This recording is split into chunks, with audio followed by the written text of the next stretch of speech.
반갑습니다. 큰특구과학원입니다. 자, 오늘은 중세문법을 시작하도록 하겠습니다. 지난 시간까지는 우리가 문법 요소라고 해서 높임 표현, 시간 표현, 피동, 사동 이런 걸 배웠는데 오늘은 또 이제 완전 새로운 문법이죠, 그죠? 중세문법을 배울 건데 어렵게 생각하면 되게 어렵긴 해요. 되게 많은 내용들이 있고 너무 처음 보는 글자들도 보이다 보니 어려울 수 있는데 쉬운 것만 조금 더 오늘은 꼭 이거는 가져가야 한다라는 걸 꼭 강조를 해줄 테니까 그거는 꼭 하나 넣고 갔으면 좋겠습니다. 자, 오늘 중세문법 시작해 보도록 하겠습니다.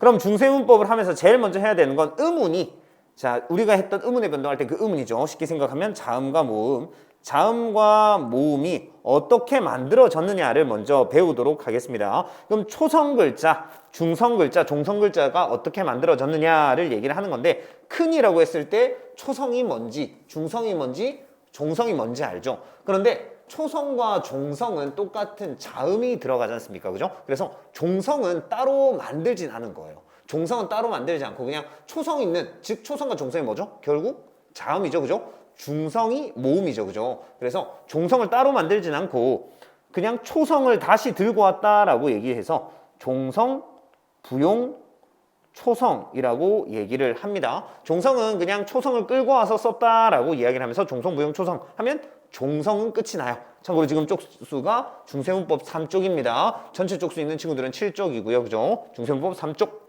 자, 그러면 초성은, 즉 자음은 그럼 결국 그럼 어떻게 만들었습니까? 라고 얘기하면 처음 알아야 되는 건 상형입니다. 모습을 본떠서 만들었다. 본떠서 만듦. 그럼 뭘 본떠서 만들었습니까? 라고 하면 발음 기관을 본떠서 만들었다라고 얘기를 하거든요. 초성도 일단 상형이 기본이고요. 근데 가운데 중성도, 모음도 상형이 모습을 본떠서 만듦. 이게 기본입니다. 본떠서 만듦. 근데 중성, 모음은 천, 하늘과 지, 땅, 인, 사람을 본떠서 만들었거든요. 이런 차이가 있지. 둘 다 상형이라는 건 기본이고 뭐를 본떠서 만들었냐의 차이가 있습니다. 그럼 자음은 발음기관을 본떠서 만들었다는데 그럼 어떻게 본떴습니까? 라고 얘기한다면 자, 이걸 한번 그려봅시다. 제가 제일 잘 그리는 그림이죠. 그죠? 자, 요게 이제 혀, 그 다음 요게 입술이죠. 그죠? 그를 발음할 때, 자, 그부터 나갈게요. 그를 발음할 때 혀가 요렇게 붙어요. 혀 뒷부분이, 혀 앞부분이 이 목구멍 요 입천장 뒤쪽에 딱 붙었다 떨어질 거예요. 그 모양을 본떠서 기억을 만들었다 이거야. 그게 여기 상형자 첫 번째 글자 기억입니다. 그 다음 느예요. 느는 이렇게 요 혀 끝이 앞쪽 끝이 여기 붙었다 떨어지는 게 느껴질 거예요. 그래서 느. 그 다음에 무는 입술이 붙었다 떨어진다 해서 그 입술의 모습을 가지고, 입술이 뭐 네모나지는 않지만 그걸 가지고 미음을 만들었다 이거예요. 공기가 이를 끌으면서, 이를 이렇게 끌으면서 나간다 해서 여기에 시옷을 만든 거고, 해서 이건 목구멍에서 그냥 나간다 해서 을을 만들었습니다. 자, 요렇게 5글자가 상형자예요. 모습을 본뜨고 만들었다 이거야. 혀의 모습, 기억, 니은, 입술 모습, 이의 모습, 목구멍의 모습 가지고 만들었는데, 요건 나는 어떻게 외웠냐면 그냥 요렇게 외우거든요. 친구 중에 송씨 있나? 송씨? 뭐 전남친 이런 것 중에 송씨가 있으면 그놈송, 난 이렇게 외우라고 하거든요. 그놈송, 아, 잘생기긴 잘생겼었지, 그놈송, 이렇게 생각을 하면 되고, 아니면 뭐 조금 비속어 마냥 그놈우쉐이 뭐 이렇게도 하기도 하는데, 아, 자음의 상형자는 아설순치후 그놈송 이렇게 외우면 됩니다. 이게 상형자고 기본자예요. 얘네들이 기본자야. 그리고 그거에다가 획을 더해가지고 만든 글자들이, 그지? 크, 드, 브, 즈, 여린 히읗이라고 해서 지금 이건 쓰지 않죠, 그죠? 여린 히읗이라는 글자가 있었어요. 지금은 안 쓰지. 자, 그리고 2차 과액, 획을 한 번 더 더해가지고 이건 없어요. 키읔하고 끝이야. 디귿하고는 티읕, 피읕, 치읕, 진짜 히읗이 있죠, 그죠? 요렇게 2차 가액. 요것들은 이제 가액을 원리로 만들었다라고 얘기하는데, 가액은 쉽게 생각하면 그냥 획을 더했다. 획을 더함, 더해서 만듦 이라고 생각하면 되는데, 추가로 가액을 원리라고 얘기한다면 좀 달라요. 가액을 원리라고 얘기한다면 소리가 세짐에 따라 세짐에 따라 획을 더함. 이렇게 정확하게 해야 돼요. 소리가 세짐에 따라 획을 더함. 왜냐면 이체자라고 해서 모습을 달리한 글자도 있는데 이것도 획을 더한 건 맞거든요. 왜냐면 여기다가 옛 이응이라고 해서 역시 이것도 지금 없죠. 옛 이응. 옛 이응이라 해서 이응에다가 획을 더한 거 맞잖아. 획을 더해서 만들었지만 소리가 세져서 획을 더한 일반적인 가획의 원리에 따라 만든 글자는 아니거든요. 이해했습니까? 획을 더한 건 맞지. 단순한 가획한 건 맞지만 획을 더하는 소리가 세짐에 따라 획을 더한 건 아니거든. 그걸 좀 알아주시면 좋을 것 같아요. 그리고 그 밑에 리을. 그리고 여기는 없고요. 없는 거 그냥 여기 X를 좀 칠게요. 그리고 여기는 반치음이라고 해서 세모처럼 생겼어요. 반치음. 이것도 어떻게 보면 시옷에다가 획을 밑에 더한 거라고 볼 수 있잖아. 하지만 이것도 소리가 세진 건 아니거든. 그래서 여기까지 잠시 끄면 요렇게는 소리가 세짐에 따라서 획을 더한 거지만 이거는 그런 건 아니다라고, 소리 세진 건 아니다라고 생각을 하시면 됩니다. 요게 이제 기본적인 자음, 초성 글자의 제자입니다. 그노무쉐이, 그놈송 이렇게 해서 획 1차, 2차가 그 다음에 이체자 세 글자 이렇게 있었다라고 알면 되고요. 그 다음 요 밑에 이응과 옛이응이 있는데 요거는 그렇게 얘기를 해요. 요거는 음가가 없었다. 소리값이 없었다. 그리고 이거는 소리값이 음가가 있었다라고 얘기한다. 어떻게 지금도 사실 이응을 쓰긴 쓰지만 이응이 아니죠 사실. 아와 앙이라고 했을 때 내가 초성에는 이응이 올 수 없어요. 이건 이응 아니야. 그지? 이건 음가가 없다라고 했죠. 이건 음가 없어. 이건 이응도 아니야. 그리고 이것만 현대의 이응이잖아요. 알죠? 그래서 이건 이응 아니고 그냥 동그라미야, 동그라미. 그지? 자음 아닌데 옛날에도 그런 느낌이야. 요거는 음가 없는 거, 요거는 음가 있는 거. 그리고 어떻게 보면 소리를 낼 거면 요렇게 예디응으로 썼어야 된다라고 생각할 수도 있다라는 거 알아주시면 됩니다. 그 정도의 차이예요. 자, 그리고 이게 자음은 끝났고 모음으로 가서 천지인인데 천지인, 하늘의 둥근 모습, 하늘에 뭐 뻥 뚫린 모습이라고 하는데 이렇게 아래아라는 음운이 있었어요. 이게 또 중요하지. 이쪽 수에서는 사실 아래아 하나만 알아도 너무 좋을 것 같아요. 아래아 한 개 내가 계속 강조한다 했죠. 좀 어려울 수 있지만 내가 필요한 건 꼭 강조한다 했는데 이쪽 수 전체에서 이거 한 개 일단 중요합니다.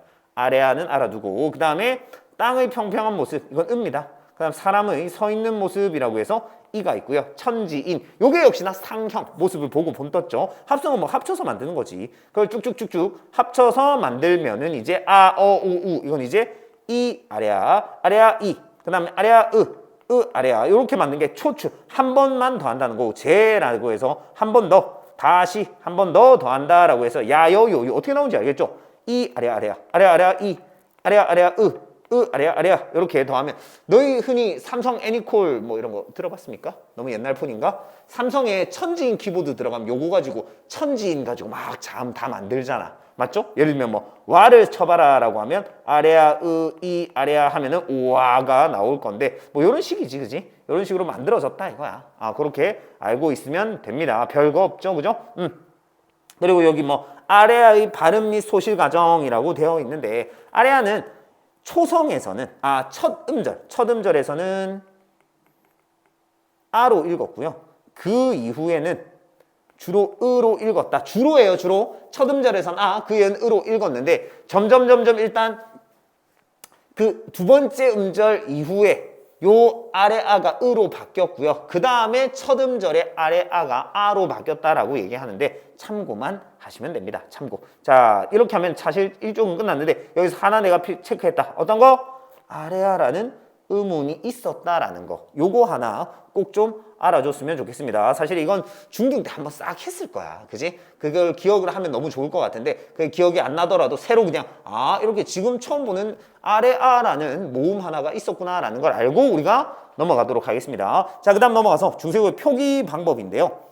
이어 적기, 그 다음 붙여 쓰기, 그 다음 표음주의, 히읗 종성시옷 이렇게 들어가 있습니다. 지금은 뭐 끊어 적기하고 띄어 쓰기도 하고요. 표의주의가 있는데 라고 볼 수 있죠. 표음주의는 뭐야 근데? 뭐 이어 적기 붙여 쓰기 너무 쉽고 그지? 표음주의는 뭐다? 소리대로 쓰는 거고요. 그 다음 표의는 뜻을 밝혀 쓰는 거다라고 볼 수가 있겠죠. 근데 우리가 현재는 놈이, 기프은이 이런 식으로 쓰지만 이런 게 뭐다? 끊어 적기겠죠, 그죠? 하지만 놈이, 기퍼를 깊은이 이런 식으로 쓰는 것보다 그냥 진짜 소리대로 붙여가지고 써버리는 거야. 그죠? 이렇게 쓰는 걸 이어적기라고 하고, 표음주의야 살짝 묶을 수가 있겠지. 그리고 난 이걸 가지고 그런 얘기를 해요. 아, 그냥 초딩 받아쓰기다.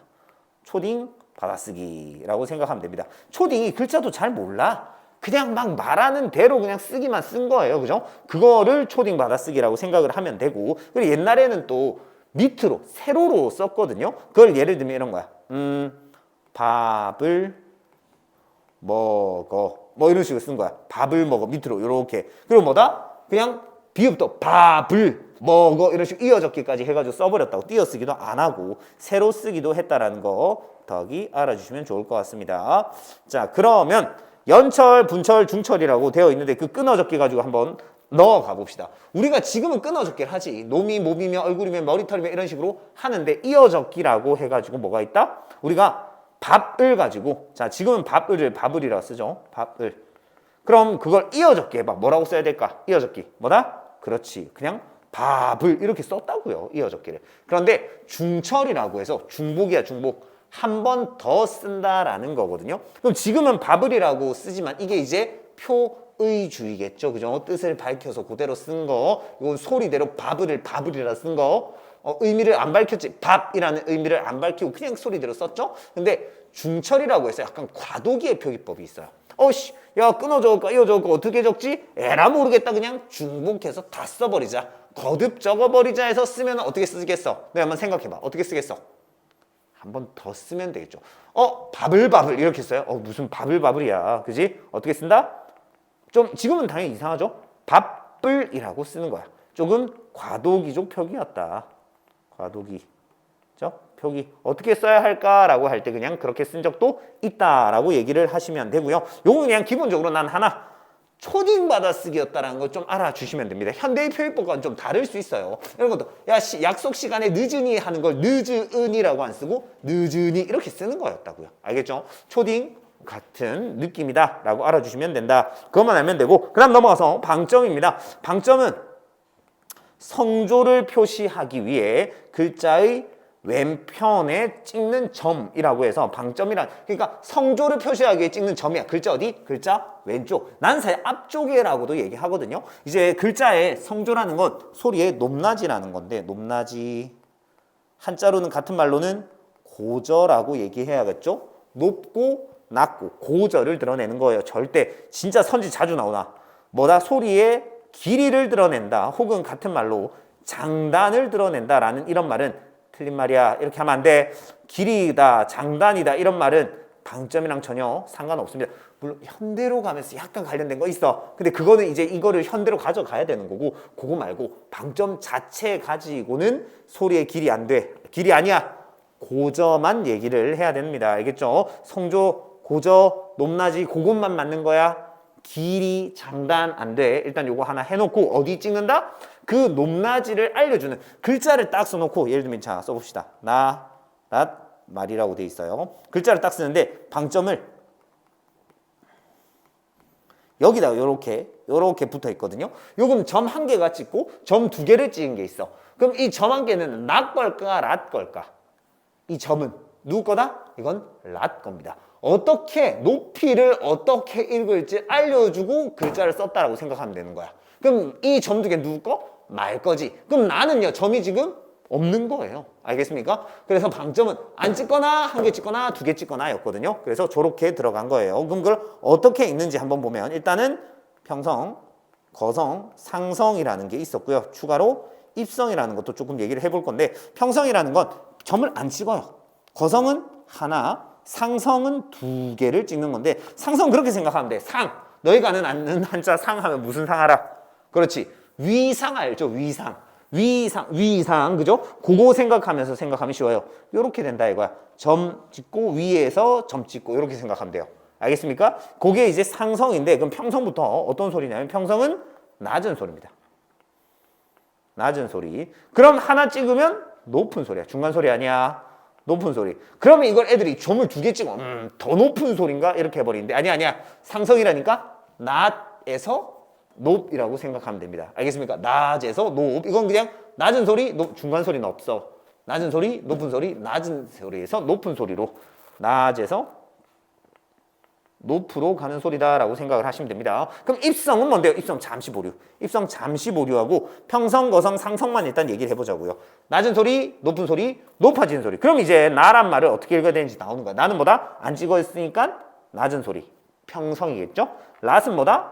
하나 붙어 있으니까 거성, 높은 소리겠죠. 말은 뭐다? 두 개 붙어 있으니까 높아지는 소리라 이거야. 낮았다가 높아지는 소리. 그럼 이걸 어떻게 읽는다? 말, 뭐 이런 식으로. 그죠? 읽으면 되겠죠. 그죠? 그게 낮은 소리, 높은 소리, 높아지는 소리라고 생각을 하면 평성, 거성, 상성입니다. 그럼 여기서 이제 추가 입성을 잠시 얘기하면 입성은 안 찍고, 하나 찍고, 두 개 찍고가 입성이에요. 에? 왜 이렇게 세 개를 얘기한다? 입성은 좀 따로입니다. 입성은 낮고 높고 낮았다 높고가 중요한 게 아니라 빨리 끝 닿는 소리라고 해서 그 높이라는 것보다는 빨리 끝 닿는 소리라고 해서 받침이 뭐냐에 따라서 입성의 평성, 입성의 거성, 입성의 상성이 있는 거거든요. 그러니까 너희 아마 말하면 그냥 느껴질 거야. 밤하고 밥하고 박하고 뭐 바도 써보자. 바하고 바, 밤, 밥, 박이라고 했을 때 딱 한 글자씩 말을 했을 때 빨리 끝 닿는 게 뭘까요? 느낌 올 거야 너희. 한 말했을 때 바, 밤, 밥, 박이라고 했을 때 뭔가 딱 끊어지는 말들이 있죠. 혹시 느낌 와?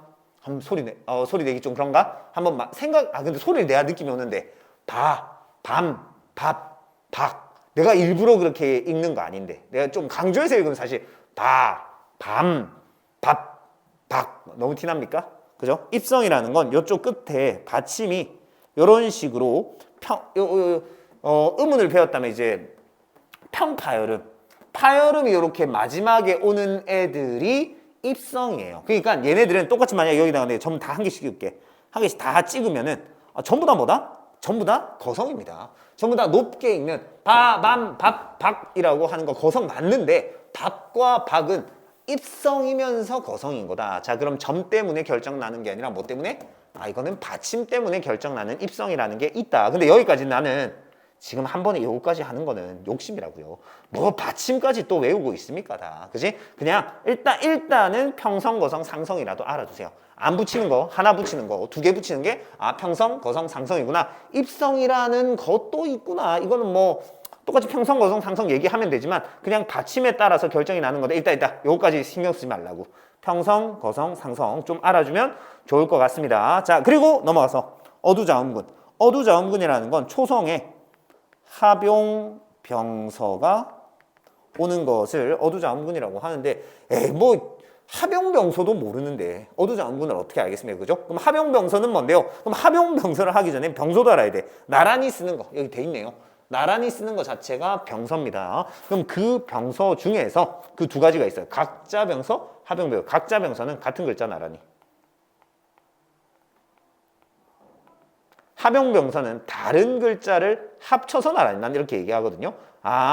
같은 거는 각자, 합용은 합친 거 이렇게 생각하세요. 뭐 물론 각자병서는 나란히 합친 거겠지만 각자병서는 같은 글자를 나란히. 예를 들면 지금의 그거랑 똑같지 뭐. 뿌뜨 쓰지 뭐. 뿌뜨 뭐야? 같은 비읍을 나란히 썼다고요. 같은 글자 나란히 각자병서. 같은 건 각자, 다른 걸 합용. 그럼 다른 건 뭔데요? 뭐 이거지. 비읍 디귿, 비읍 시옷, 뭐 비읍 기역 이런 것들 등등등. 혹은 뭐 시옷 디귿, 시옷 기역 뭐 등등등 이런 것들이 있어요. 이런 걸 뭐 비읍계, 시옷계라고 하는데 그건 됐고요. 이렇게 다른 글자를 옆으로 나란히 쓴 걸 합용병서라고 하고 지금도 사실 비읍, 시옷 이런 거 있죠? 아니 이거 아니고 우리 받침면 있잖아요. 이렇게 이렇게 해가지고 비읍, 시옷 쓰잖아요. 이런 게 뭐다? 합용병서지 뭐. 근데 합용병서 우리는 어디에는 안 써? 받침에는 쓰지만 초성에다가 막 이렇게 씁니까? 지금 초성에 이렇게 써 안 써? 안 쓰지. 이게 바로 뭐다? 어두자음군이라는 겁니다. 지금 쓰지 않는 방법이죠. 그죠? 합용병서를 초성에 쓰는 거. 종성에 쓸 수 있어요. 종성에 이렇게 써가지고 자음군, 단순, 변동 배운 친구들은 알 거예요. 이런 걸 자음군이라고 하죠. 자음의 모임이야. 자음의 모임. 자음이 모여있는 걸 그걸 단순화 시켜가지고 비읍만 남기는 자음군, 단순화 이런 건 변동해서 한 건데 그거 됐고 이렇게 자음군이라고 하는 걸 옛날에는 어디에도 썼다? 초성에도 썼다. 그게 뭐다? 어두자음군. 초성에 합용병서가 오는 것이라고 얘기하면 되고 그럼 그걸 어떻게 읽는지가 중요한 거지. 자, 그럼 예를 들면 이런 거예요. 이거 뭐 그 다음에 뭐 이런 것도 해보자. 뭐 이렇게 했을 때, 자 이걸 각각 어떻게 읽냐면 그냥 된소리 표기라고 생각하면 됩니다. 쉽게. 물론 좀 구체적으로 더 있는데 그냥 된소리라고 생각하자. 비읍과 시옷을 신경 쓰면 안 돼. 비읍 뒤에 거 뜻. 이거를 뜻이라고 읽으면 되고요. 이걸 쌀, 이건 뭐다? 써 아니야. 뒤에 거야. 뒤에 거 뭐? 거라고 하는 거예요. 알겠습니까? 뭐라고? 이거는 뜻 아니야. 뜻. 이거는 빨 아니야. 쌀. 이거는 써 아니고 거라고 얘기를 해야 된다. 아, 이게 중요한 게 아니라 얘의 된소리구나 라고 생각을 일단 하시면 됩니다. 알겠습니까? 아, 어두정군이라는 게 옛날에는 있었고 그게 된소리 표기라고 일단 생각하면 되는구나 라고 생각하면 좋을 것 같아요. 아, 된소리 표기구나 라고 알면 된다. 근데 난 여기에서 조금 얘기를 해주고 싶은 건 뭐다? 나는 사실 방점 하나를 좀 알면 좋겠습니다. 방점에서도 욕심 부리지 말고 안 찍는 평성, 하나 찍는 거성, 두 개 찍는 상성, 그리고 그걸 어디 찍는다? 글자 왼편, 글자 앞쪽에라고 생각하면 되고 글자 왼편이에요. 글자 왼편에 찍는다라는 거. 그럼 안 찍혀 있으면요? 그럼 뭐 평성인 거지. 그지? 입성까지 너무 집착하지 마. 평성, 거성, 상성 알면 됩니다. 자, 여기까지가 가장 기본이고요. 그 다음 이제 넘어가서 모음조화부터 시작을 하는데, 자, 그쪽입니다. 모음조화는 별표 2개입니다. 이미 시작하면서 별표 2개 시작하고 갑시다. 저는 개인적으로 모음조화가 중세문법에서 가장 중요하다라고 생각을 해요. 내가 진짜 문법을 하면서 별표 3개 찍는 거 혹시 자주 들은 친구들은 알겠지만 난 진짜 어간어미 관련된 것들의 3개를 좀 치거든요. 별표를. 제가 미슐랭 3스타라고요. 근데 이 모음조화는 중세에서는 1등이야. 중세에서는 모음조화를 할 줄 알아야 다른 문법들을 할 수 있을 텐데, 자, 한번 가보면 뭔지 알아야지. 그럼 이렇게 강조하고 있는데, 모음조화는 쉽게 개념은 되게 쉬워요. 양성 모음은 양성끼리, 양성 모음끼리. 음성 모음은 음성 모음끼리. 자, 각각 요렇게 음성끼리, 양성끼리 묶어서 쓰는 걸 모음조화라고 합니다. 양성끼리, 음성끼리 묶어서 쓰는 걸 모음조화라고 하는데, 그럼 양성은 뭐고 음성은 뭔지 알아야 될 거 아니야, 그지? 그럼 양성이라는 건 뭐냐면 퍼지는 소리를 양성이라고 해요. 퍼지는 소리. 와, 이런 것들, 그지? 오, 아, 이런 걸 양성이라고 하는 거고, 음성은 약간 다 뒤집어. 와, 이렇게 퍼지는 소리가 양성이라고. 좀 모이는 소리, 이렇게 모이는 소리. 워, 말리는 느낌인가? 워 해서 우, 이런 걸 음성 모음이라고 합니다. 자, 쓸게요. 오, 아, 와가 아니라 일단 우와, 아.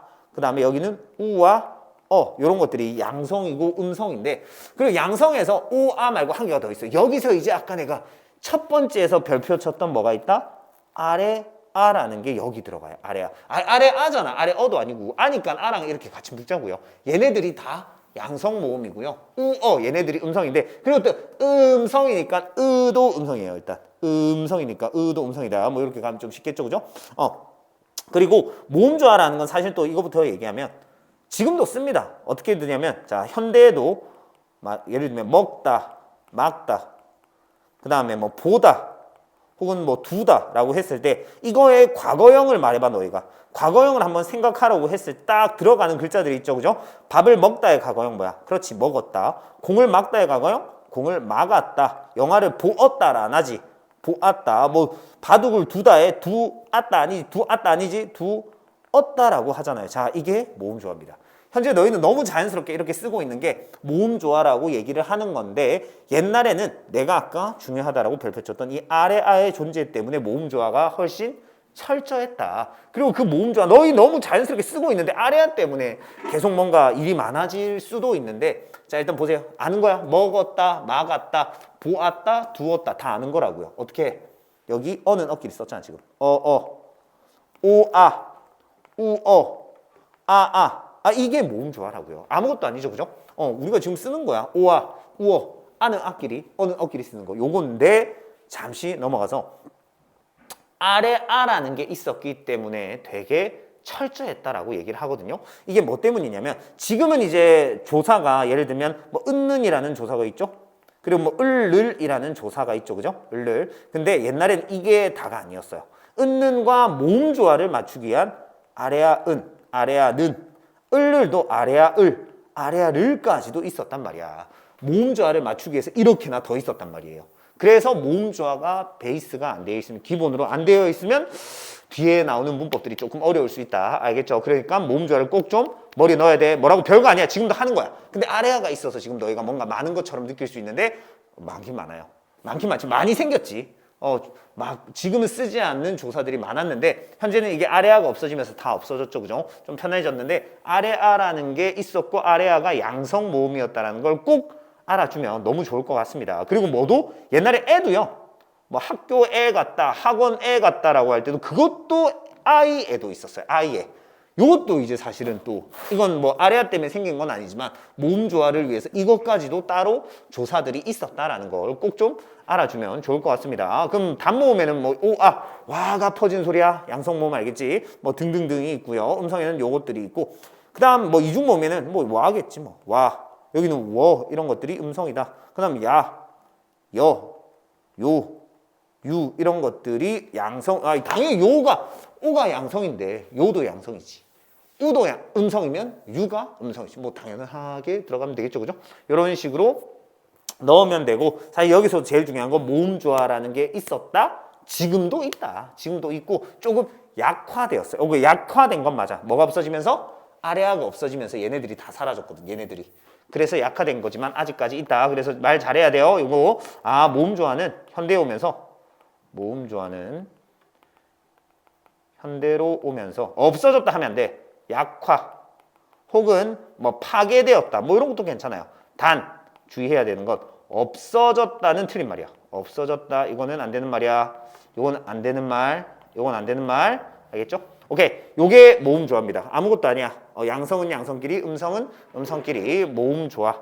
요게 중요합니다. 요게 별표 2개. 중세에서 제일 중요해. 자, 그다음 넘어와서 두음 법칙으로 갑니다. 두음 법칙은 말 그대로 첫 음절에 오는 글자의 뭔가 법칙을 얘기하는 건데,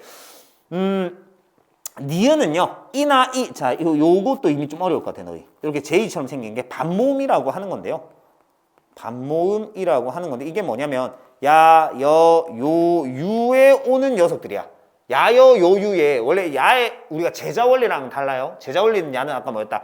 이에 아래야 이렇게 하면 야지. 그건 제자 원리고 야를 발음하기 위해서는 우리가 이 더하기 근데 이가 그냥 이가 아니라 살짝 걸치는 이야. 그래서 이야야야야야 하면 야가 되는 거거든요. 야라는 이걸 이중모음인데 이야가 겹쳐져서 자, 그래서 요 이 반모음이나 이 때문에 뭐가 된다? 니은이 바뀌는 게 있어요. 그죠? 그럼 여, 요, 유도 똑같아요. 여도 여고. 이오는 뭐겠어? 요는 요 하면 요거든요. 얘네들 안에는 전부 다 이 반모음 얘네들이 있다고. 얘가 있어.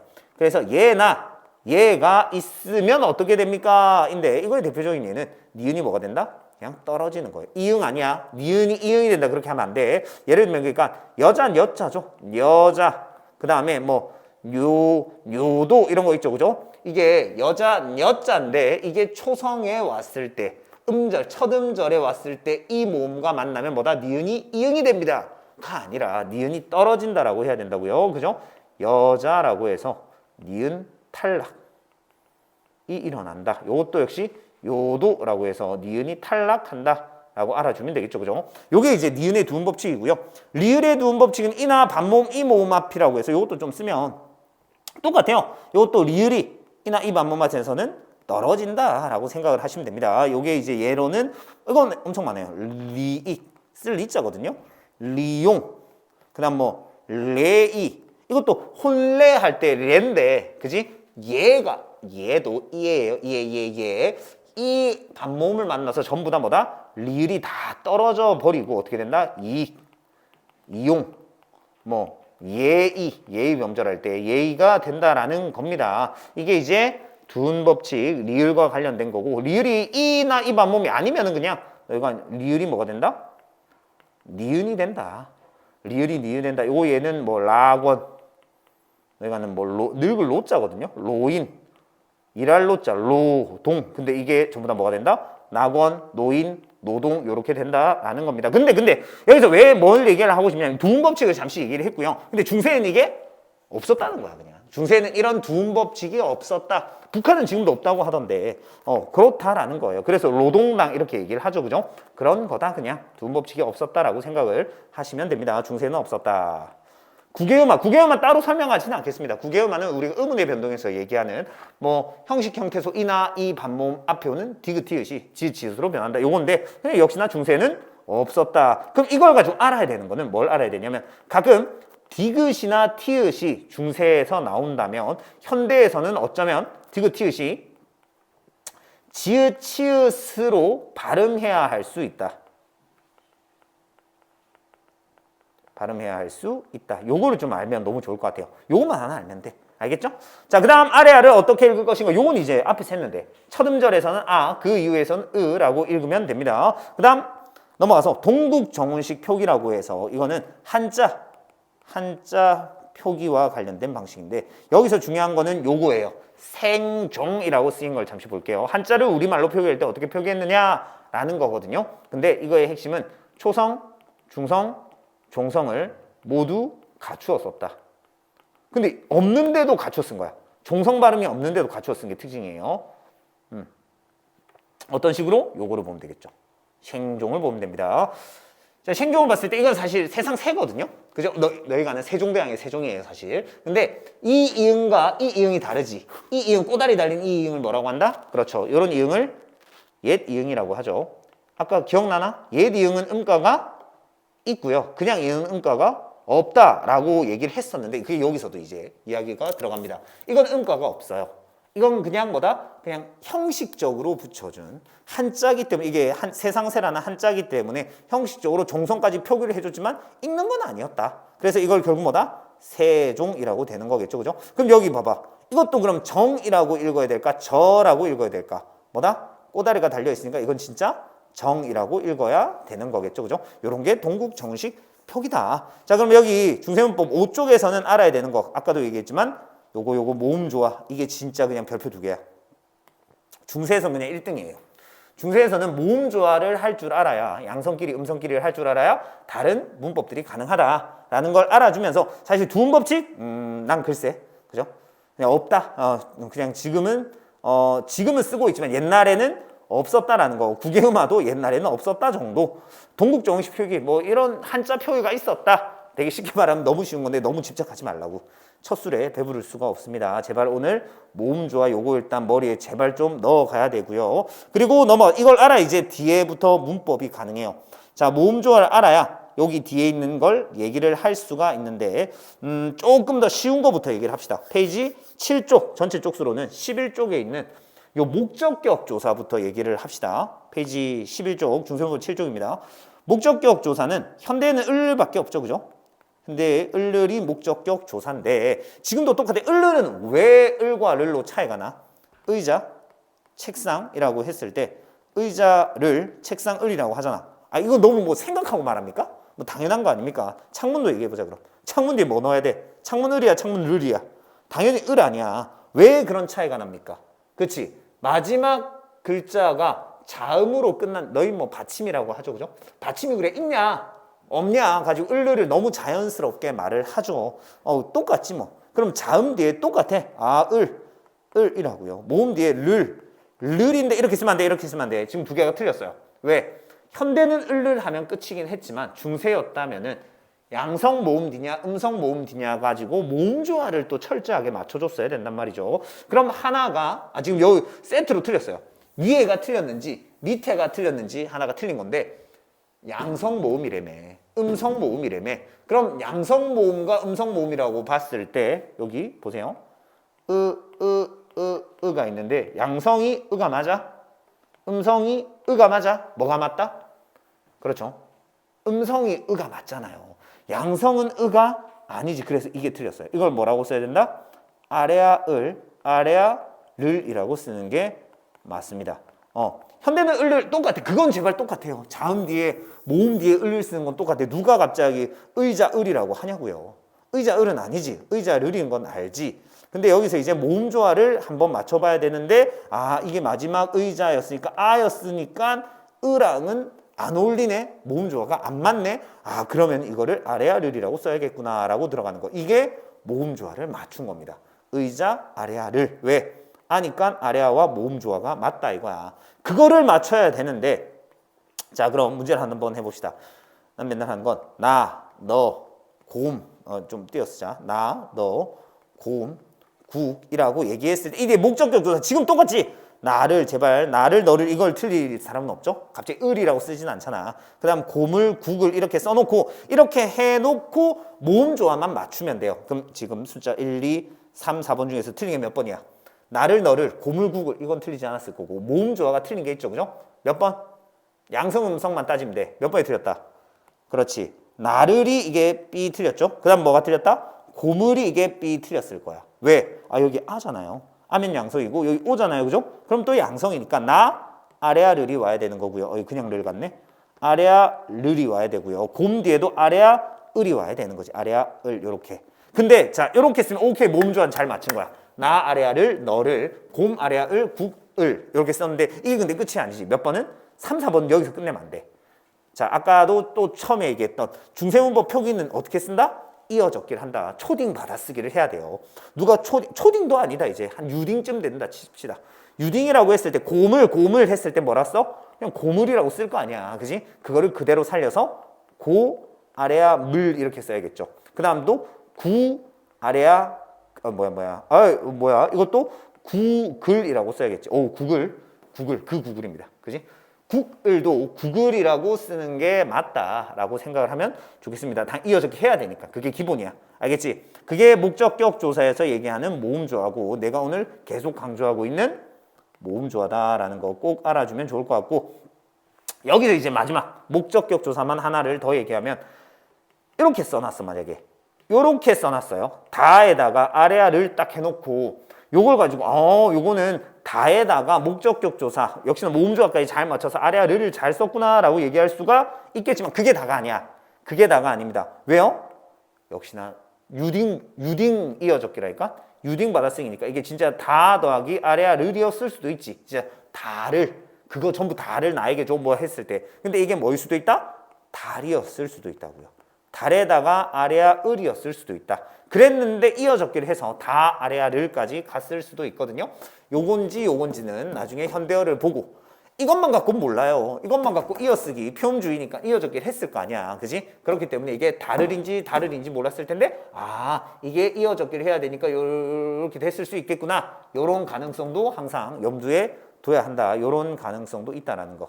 가능성 존재라고 좀 써주도록 하겠습니다. 알겠죠? 이게 이제 목적격 조사에서 얘기하는 모음조화다. 자, 그럼 그 밑에 모음조화를 하나 더 갈 겁니다. 관형격 조사는 현대의 의밖에 없어요. 근데 이것도 또 의 아니면 의가 또 달라요. 뭐에 따라서? 양성이냐 음성. 그러니까 내가 오늘 계속 강조했던 모음조화가 계속 나오고 있습니다. 모음조화가 의 가지고도 또 따져봐야 된대. 어떻게? 의냐 똑같잖아요. 하나 너희가 바꿔야지. 하나를 뭐로? 아래아를 집어넣어야 되는 게 있을 거예요. 당연히 양성이겠어 음성이겠어. 그렇죠? 양성에다가 그냥 의가 아니라 아래아 의를 집어넣어야 돼요. 의 대신에 아래아를 넣어야 된다고. 이렇게 요게 의예요. 그러니까 만약에 나의 너의이라고 했을 때 1번 2번 몇 번이 틀렸어? 그지? 하나 모음조화 지금 안 맞잖아요. 그죠? 몇 번? 그렇지. 1번 요게 아래아 의가 들어가야 한다. 나 아래아의 너의 요게 이제 모음조화가 맞는 관형격 조사가 되겠죠. 어렵지 않죠? 그런데 또 중세 때 하나가 더 있었어. 어떤 거? 요런 시옷이라는 난 이걸 그냥 어포스트로피 S라고 하는데 영어에서 쓰잖아요. 그죠? 예를 들면 뭐 책상스 뭐 이런 식으로 쓴다고요. 창문스 투명도 뭐 이렇게 했을 때 이렇게 생각을 해봐요. 그죠? 그렇게 했을 때 그냥 진짜 그냥 옆에다가 시옷을 옛날에는 요렇게 갖다 붙였으면 된다. 어렵지 않지, 그지? 그냥 진짜 시옷을 어포스트로피 S처럼. 영어가 우리 걸 들고 간 거야, 이거는 아니고요. 그냥 해본 말입니다. 난 그렇게 얘기를 해요, 그냥. 스를 붙이면 된다라고 생각을 하면 된다. 근데 언제 무정명사라거나 나보다 높은 사람한테 S 대신, S가 아니라 그러니까 시옷을 붙이면 된다라는 건데, 예를 들면 창문 같은 경우에 창문 진짜 시옷 그냥 옆에 갖다 붙이는 거야. 의자 같은 경우에도 의자에다가 그냥 시옷 갖다 붙이는데 여기 비어 있으니까 그냥 의잣 이렇게 하는 거야. 그리고 정말 자주 나오는 건 나보다 높은 사람 부처님 부처인데 여기다가 시옷을 역시나 이렇게 갖다 붙여요. 부탁 이렇게 하면 부처의라고 들어가는 거예요. 그리고 이 티읕도 내가 아까 얘기했던 디귿티읕을 뭐라고 읽어야 될 때도 있다? 지읒이나 치읒일 수도 있겠다라고 얘기했잖아요. 왜? 옛날에 국외음화가 없었기 때문에 이런 것도 부처의가 부텄이라고 표기를 했다라는 걸 알면 좋을 것 같습니다. 그럼 나머지 요거 뭐야? 의나 아래야 의 요거 가지고 뭐다? 뭐 똑같이 여기 아까 나 아래야 의 너 의 이렇게 쓰면 되겠지. 얘를 한번 써봤습니다. 관역격조사. 지금 계속 난 딴 것보다 계속 강조하는 건 모음조화야. 양성모음, 음성모음, 특히 양성모음에 아래아가 있었기 때문에 그 아래아 때문에 막 다양한 조사들이 다양했다라는 걸 좀 알아주면 더 좋을 것 같아요. 자, 그리고 넘어가서 이제 주격조사입니다. 주격조사는 현대는 뭐 이가가 있지, 이가. 근데 중세 때는 이가 있었고 가가 없었어요. 근데 그 이가 좀 다양하게 드러났다라고 얘기를 하거든요. 이가 이로 드러났냐, 짝대기냐, 아니면 아예 안 썼냐, 영형태라고 하는데 그냥 안 썼냐입니다. 근데 이렇게 생각하면 돼. 현대의 이와 가. 자, 역시나 이거 두 개 왜 써? 너희 너무 자연스럽게 쓰잖아. 책상가, 의자 이 이렇게 아니잖아. 의자가 책상이라고 얘기를 하죠, 그죠? 책상이 튼튼하네. 의자가 튼튼하네. 이렇게 너무 자연스럽게 쓰잖아요. 어떤 차이야?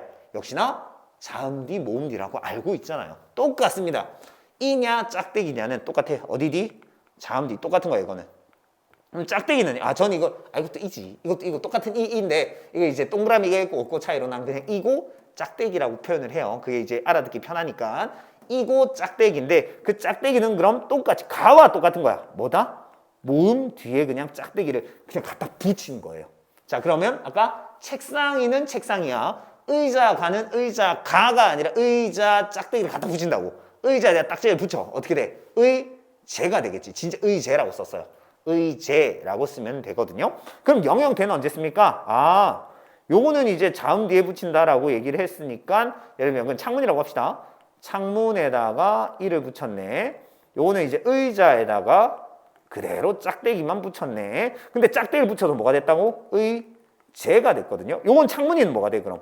진짜 창문이가 되겠지, 그지? 창문이. 근데 이미 짝대기를 붙이고 싶은데도 영형태 안 붙이는 거는 이 모음 뒤, 이나 이 반모음 뒤에는 아예 안 붙였다라고 얘기를 하는데 예를 들면 비 같은 거지.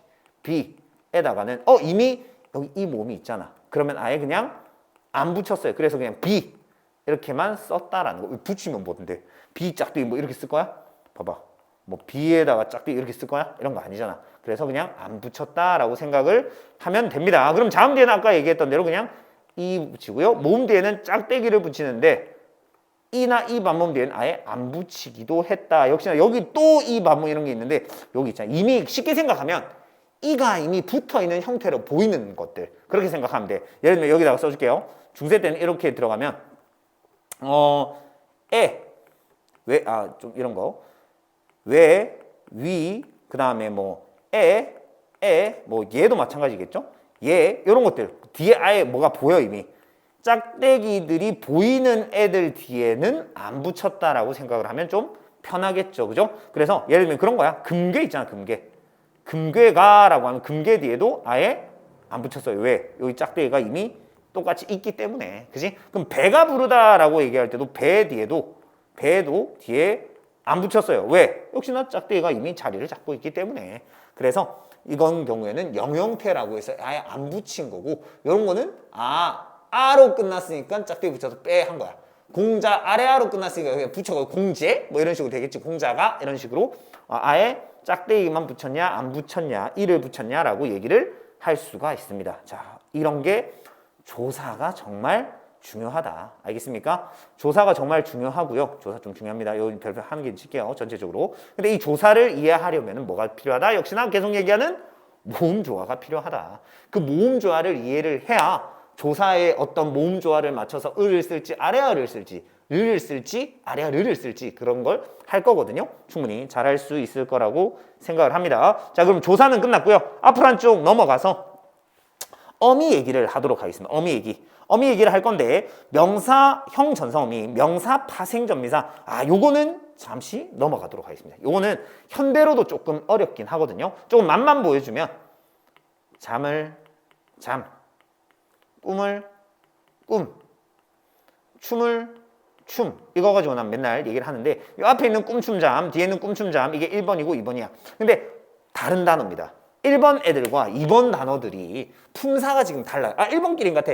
여기 있는 꿈춤잠이랑 2번에 있는 꿈춤잠 각각 품사 같은 품사? 같은 품사. 근데 이렇게는 지금 달라요. 하나는 명사고요. 형태는 똑같죠? 근데 하나는 명사고 하나는 동사거든요. 꿈을 꿈, 춤을 춤, 잠을 잠에서 뭐가 명사고 뭐가 동사인지 느낌이 올까요? 현대로는 좀 느낌이 오나? 어떤 게 명사다? 활용이 안 되는 게 명사야. 활용이 되면 동사고. 자, 뭐다? 그렇지. 얘네들이 뭐다? 명사거든요. 활용이 안 돼. 얘네들은 근데 잠을 자다, 잠을 자고, 잠을 자네, 잠을 잠. 꿈을 꾸고, 꿈을 꾸네, 꿈을 꾸어서 꿈을 꿈. 이런 식으로 활용이 됩니다. 얘네들은 명사, 이런 거를 그래서 명사형이라고 하고요. 명사형이라는 단어도, 알아는 두대. 그냥 이건 동사야, 그냥. 동사입니다. 형태만 명사지만 얘네들은 결국 동사거든요. 얘네들은 진짜 명사야. 잠이라는 단어고요. 이건 자다, 꾸다, 추다의 활용형. 그냥 자다, 꾸다, 추다입니다. 동사거든요. 그거를 일단 이해를 해야 요것도 이해를 할 수가 있는데 이것도 조금 어려워하는 친구들이 있거든요. 일단은 아라는 두대. 이거는 진짜 명사를 만드는 접사구나. 이거는 형태만 명사로 바꾸는 명사형 전성 어미구나. 근데 현대는 어때? 형태가 똑같거든요. 근데 중세 때는 그게 또 달랐거든. 그게 달랐다라는 걸 좀 알아주면 좋을 것 같습니다. 지금은 미음 똑같아요. 이렇게 미음 이렇게 있어. 근데 중세 때는 명사형 전성 어미는 명사 파생경비사에는 아래 아잉 아래야 이런 식으로 있었는데 그냥 이런 식이 있었다라는 걸 알면서 여기서 또 강조해야 되는 건 뭐다? 또 봐봐 또 이건 뭐야? 왜 과 옴이겠어? 느낌 오니? 우오 와 으와 아래야 오니 또 뭐야? 또 이놈의 모음 조화를 또 맞춘다고 이렇게나 많았구나 라는 걸 좀 알면 좋을 것 같아요. 그 정도 알면 되고 이거는 좀 넘어가도 괜찮아. 뭐 쓰는 건 다 썼지만 너희가 이해하기에는 지금은 좀 쉽지 않을 수 있거든. 명사 파생전미사고 명사형 전사모이고 이미 어렵거든요. 요거는 우리가 와서 얘기를 좀 해야 더 이해를 할 수 있을 것 같습니다. 넘어가서 이거보다는 높임 선어말 어미도 좀 간단하게 요거를 좀 얘기를 하고 갑시다. 일단 높임 선어말 어미 지난 시간 그 문법 요소 하면서 했는데 주체 높임, 객체 높임, 상대 높임이라는 게 있고요. 현대는 사실 객체 높임 선어말 어미라는 거, 상대 높임 선어말 어미라는 게 없지. 왜? 객체 높임은 특수어휘로 높이고 있고 상대 높임은 그 어말 어미로 높이고 있죠. 그죠? 그 종결 어미만 바꿔주면 상대가 바뀌잖아요. 그죠? 주체만 있었어. 으시라고 해서. 근데 옛날에는 다 있었어요. 그게 특징이야. 시, 샤라는 그 다음에 이것도 이란 예리응해요 이라는 게 있었고요. 객체 높임도 삽, 뭐 다양해요. 삽 이게 경우에 따라서 시옷이냐 지읒이냐 반치음이냐 요 비읍도 경우에 따라서 비읍이냐 순경은 비읍이냐 이런 글자도 있었어요. 이런 글자. 순경은 비읍이냐 이런 경우의 수가 있었는데 요런 게 있었구나라고 알고 있으면 너무 좋을 것 같아요. 알겠습니까? 그래서 예를 들면 어떤 경우에 묻다의 객체 높임 특수어휘 혹시 압니까? 지금의 묻다의 특수어휘 뭐야? 여쭈다라는 단어가 있죠. 여쭈다. 지금은. 근데 중세 때는 이거를 묻다에다가 가운데 선어말 어미를 이렇게 붙였었어요. 묻잡다 이런 식으로.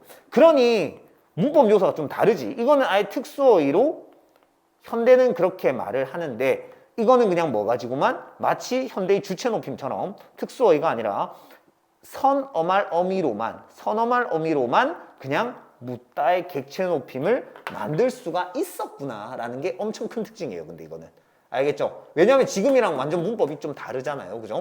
지금은 특수어이고 옛날에는 선어말 어미. 그래서 이런 선지가 나와요.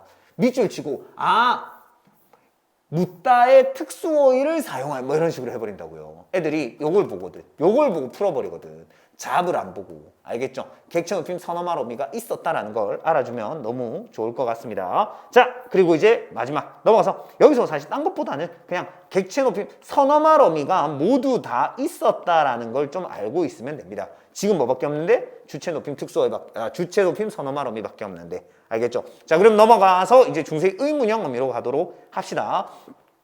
자, 설명 의문문이라는 것과 판정 의문문이라는 게 있어요. 설명 의문은 뭐다? 진짜 뭔지를 설명하는 거야. 자, 이건 이제 사투리가 우리 좀 나와야 돼요. 자, 이건 이제 우리 부산 촌놈들, 이제 경상도 촌놈들한테 유리하다고 내가 얘기를 좀 하는데, 친구랑 이제 밥 먹으러 가려고 하는데, 야, 뭐, 니 밥 먹었? 이렇게 물어봐. 먹었? 사투리 물어봐요. 야, 니 밥 먹었? 물어보지. 묻다. 이렇게 하니까 뭐야? 야, 뭐, 니 혼자 뭐, 먹었? 라고 물어볼 거 아니야, 사투리로. 밥 먹었니? 밥 먹었어? 이런 거 말고 사투리로 뭐라고 물어봐? 야, 니 밥 묻나? 밥 묻나? 이렇게 물어보잖아요. 그죠? 그랬더니 밥 먹었대. 그럼 야, 뭐 먹었노? 누구랑 먹었노? 이런 식으로 들어가잖아요. 이게 뭐다? 밥 먹었나? 응, 아니로 대답할 수 있는 이게 뭐다? 판정 의문문이고요. 응, 아니로 대답할 수 있는. 근데 설명 의문문은 뭐다? 뭐, 어디, 누구 등의 설명이 필요한 게 설명 의문문이거든요. 근데 여기서 이제 중세 때는 아직 우리 사투리에 남아있는 느낌이야. 밥 먹어? 이걸 너희 봐봐. 밥 먹었노? 이렇게? 아, 그 이상한 그 밥 먹었노? 이 뭐 이상함? 우린 느껴지잖아. 그게 이상하다는 게. 그죠? 사촌놈들은 느껴져야 돼요. 밥 먹었노? 뭐야 그게? 뭐 먹었나? 이렇게 했을 때 만약에 뭐 먹었나? 이것도 근데 답이 뭐야? 뭐 먹었나? 묻다. 이렇게 들어가잖아. 뭔지가 중요한 게 아니잖아요. 그죠? 그럴 때처럼 우리는 알고 있어. 판정이라는 건 아형으로 종결을 내야 되고요. 밥 먹었나? 공부했나? 숙제했나? 이렇게 들어가는 거. 근데 설명은요. 뭐 먹었노? 언제 숙제했노? 이런 것들. 누구랑 같이 먹었노? 이런 식으로 설명이 필요한 건 O형이어야 한다라는 게 중세문법의 특징인데 이거는 사투리에 그대로 남아있다고. 얼마나 좋아. 그지? 그리고 보조사로도 하나 얘기할 수 있는데 이게 아이패드가 처음 보는 거야. 아이패드를. 이게 아이패드 뭐야? 내가 말해버렸는데 이게 누구 아이패드 한 글자 붙여봐. 뭐야? 이게 처음 보는 거야. 아이패드를. 그래갖고 이게 아이패드가 이게 누구 아이패드 뭐야 이거 들어가는 거 뭐야? 누구 아이패드가 이렇게 아니잖아요. 누구 아이패드 고 하잖아요. 다들 사투리 쓰죠. 그래서 여기다가는 고 조사는 체온 뒤에는 바로 고와 가를 붙여가지고 의문문을 만들 수가 있다. 이게 아이패드가 누구 아이패드고 어디서 산 아이패드고 이런 식으로 이해했습니까? 그죠? 이런 게 설명이고 판정이다. 그런데 2인칭 대상일 때는 설명과 판정 상관없이 그냥 니은다를 붙여요. 엥? 니은다는 현대라면은 현대라면은 뭐다? 그냥 평서문으로 봐야 되잖아요. 그죠? 그런데 옛날에는 니은다도 의문형이었다. 언제는 주어가 2인칭일 때. 그래서 니 밥 먹나다? 뭐 이런 식으로 얘기하면 그게 밥 먹었어? 라고 물어보는 의문형이라는 걸 알아주면 좋을 것 같습니다. 그죠? 여기까지 일단 우리가 뭐 내용은 다 얘기를 했어요. 근데 너희가 머릿속에 얼마나 넣었을지 모르겠지만 한 번만 얘기를 좀 하고 갑시다. 자, 제일 처음으로 가봐. 중세문법 3쪽으로 갔을 때 제발 난 아래아라는 의문이 있으면 좋다고 아래아라는 의문이 있었다라는 걸 알면 좋다라고 얘기를 했고요. 아래아 알아야 돼. 그래야 이제 우리가 모음조어를 착착착 해나간단 말이야. 그리고 넘어가서 방점이라는 거 욕심 부리지 말고 평성, 거성, 상성은 그래도 한번 알아두고 제발 높낮이야 길이 아니야 높낮이야 길이 안 돼. 그거 한번 얘기를 했습니다. 자, 그리고 넘어가서 모음조 안 치자. 내가 별표 2개 쳤어.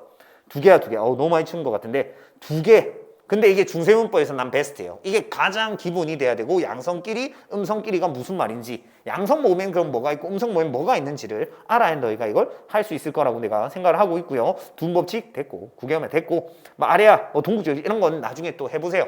일단 모음조화 하나 머리에 넣으라고요. 알겠습니까? 모음조화 머리에 넣어야 돼. 그걸 알아야 이제 아래야 그 다음에 여기 뒤에 있는 어딨니? 을 아래야 를 아래야 를 그지? 그 다음에 이것도 의 아래야 이런 것들을 다 할 줄 알게 된다고. 모음조화를 모르면 이걸 애초에 못 건드립니다. 알겠습니까? 그래서 모음조화를 꼭 머리에 넣었으면 좋겠다라고 하면서 오늘의 수업은 일단 마무리를 짓도록 하겠습니다. 자, 이제 다음 주엔 또 중세문법 가지고 실전을 할 텐데 오늘 거 꼭 좀 머리에 기본은 잡고 갔으면 좋겠습니다. 알겠습니까? 네, 고생하셨습니다.